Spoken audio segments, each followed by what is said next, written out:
अच्छी शिक्षा दी कि मूसा को परमेश्वर की आदत हो गई और किसी का हो ही नहीं पाया।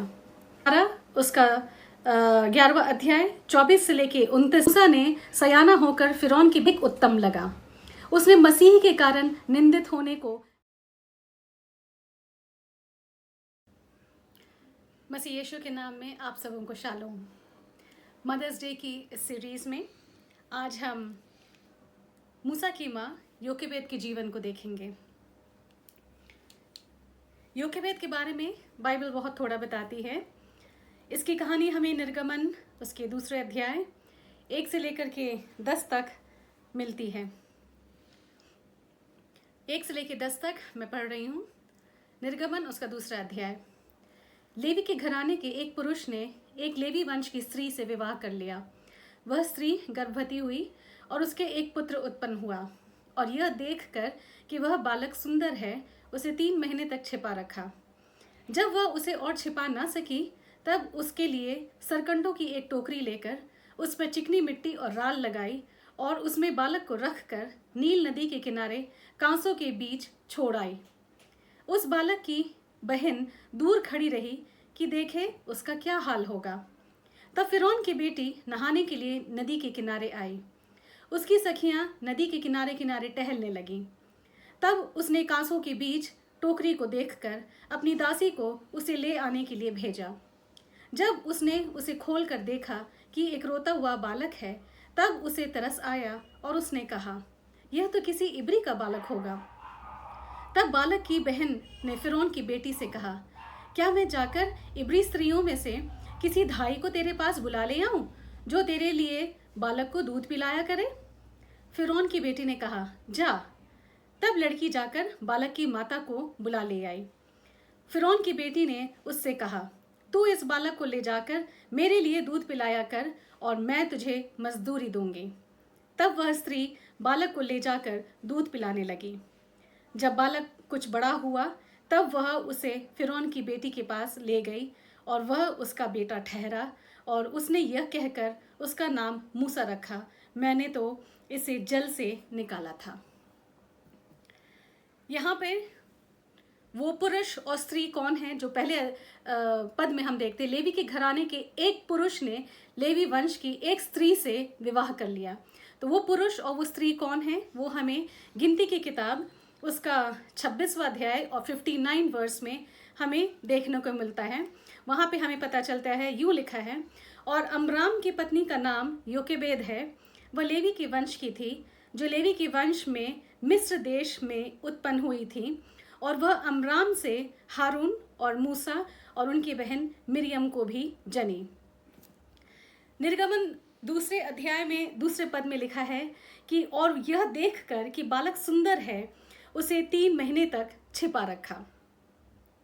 इब्रानियों उसका 11 अध्याय उसके 23वें पद में लिखा है, विश्वास ही से मूसा के माता पिता ने उसको उत्पन्न होने के बाद 3 महीने तक छिपा रखा, क्योंकि उन्होंने देखा कि बालक सुंदर है और वे राजा की आज्ञा से ना डरे। अमराम और योकेबेद राजा की आज्ञा से क्यों ना डरे? क्योंकि उनको सामर्थी परमेश्वर पर पूरा विश्वास था।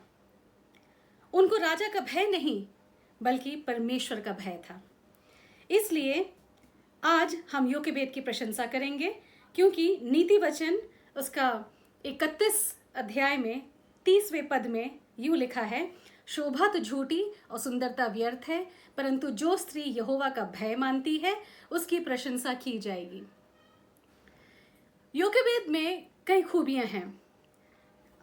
आज हम उसकी खूबियों में से आज हम 7 चीज़ों पे आज हम नज़र डालेंगे। सबसे पहला, हम देखते हैं कि अब्राहम के जैसे उसे भी विश्वास का वरदान हासिल था। अगर हम अब्राहम को विश्वास का पिता के नाम से जानते हैं तो योकेबेद को विश्वास की माता कहना गलत नहीं होगा। अब्राहम और योकेबेद में कुछ समानताएं भी देखने को मिलती हैं और मैंने यहाँ पे 3 समानताएं मैंने दिखाई हैं।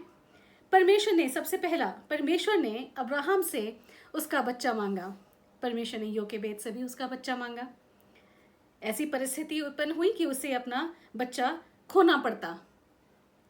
दूसरा, परमेश्वर ने अब्राहम को उसका बच्चा वापस किया। परमेश्वर ने योकेबेद को भी मूसा वापस किया। तीसरा, परमेश्वर ने यहोवा यीरे होने के चलते बलि के लिए भेड़ का प्रबंध किया। परमेश्वर ने मूसा के पालन पोषण के लिए भी पैसों का प्रबंध किया। और चौथा, दोनों परमेश्वर के द्वारा चुने हुए लोग थे। दोनों के जरिए परमेश्वर ने अपनी कहानी आगे बढ़ाई।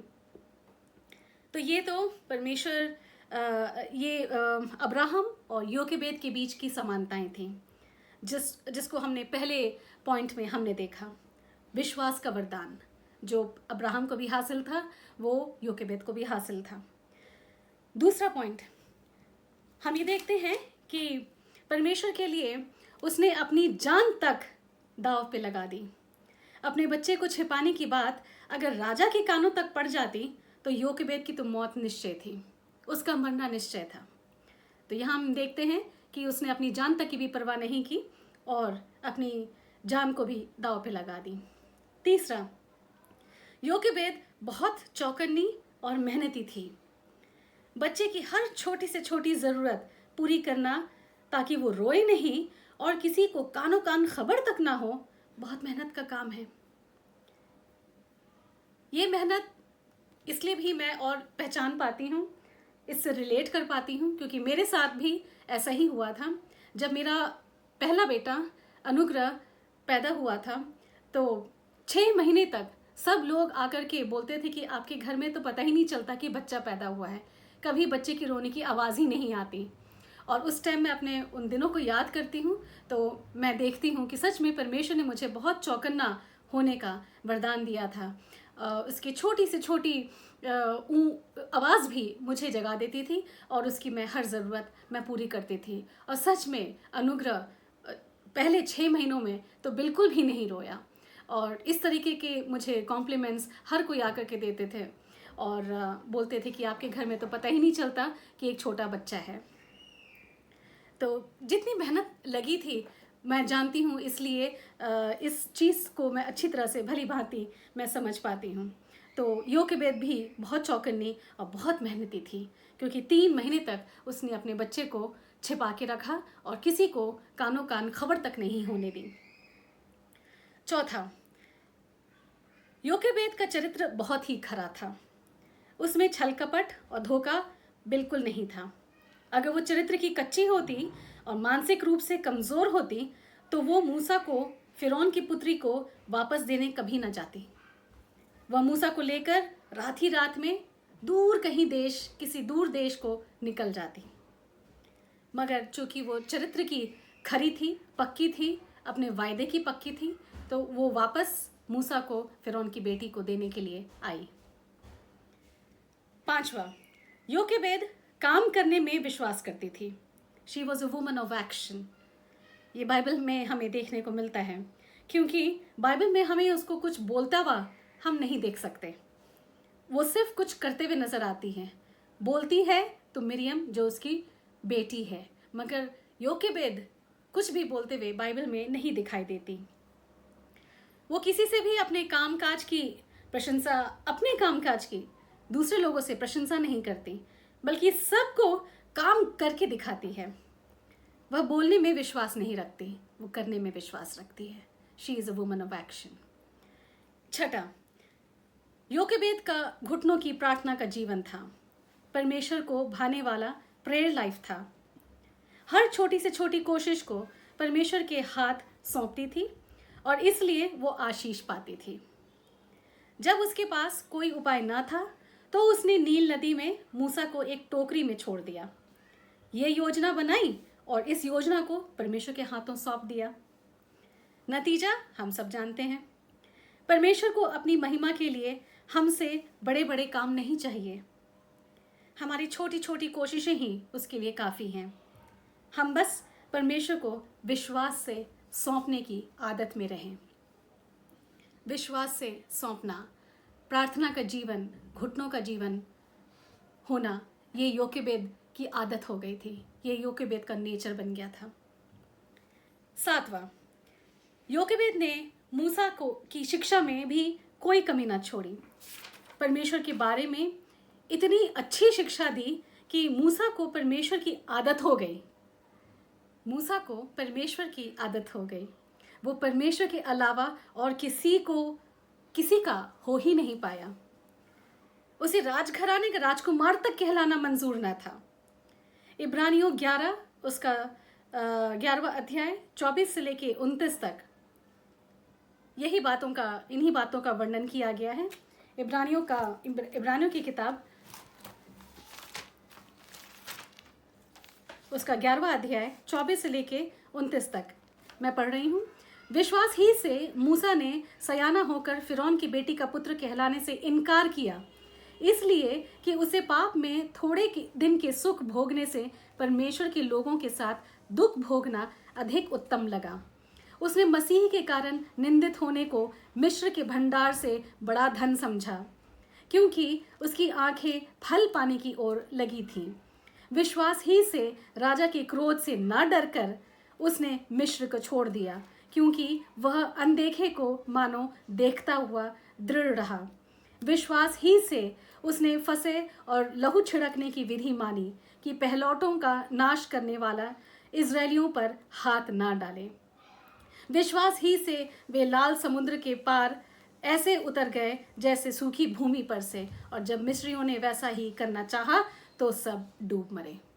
ये सारा कुछ शिक्षा के चलते जो योकेबेद ने मूसा को दिया था, ये उसी का नतीजा था।